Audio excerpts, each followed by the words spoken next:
nanya sama dia ketika ada ancaman-ancaman tersebut, ketika Erika diancam tersebut, sedown apa emang dia? Dia nggak bisa tidur 2 hari, nggak bisa makan, mual mulu karena setiap makan muntah, nggak bisa Sampai flex tidur, katanya. flek tuh 2 kali dalam 2 hari atau 3 hari tuh 2 kali flek. Terus juga stres, nangis sendirian. Ditambah kan gue nggak bisa selalu di sana, gue ada kerjaan keluar kota,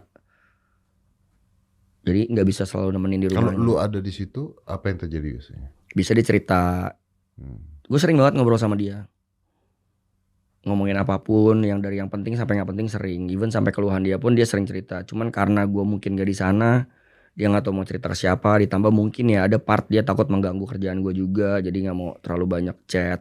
Bro, coba kasih tau gua, karena gua tidak pernah mengalami hal ini, makanya gua pengen tanya bro.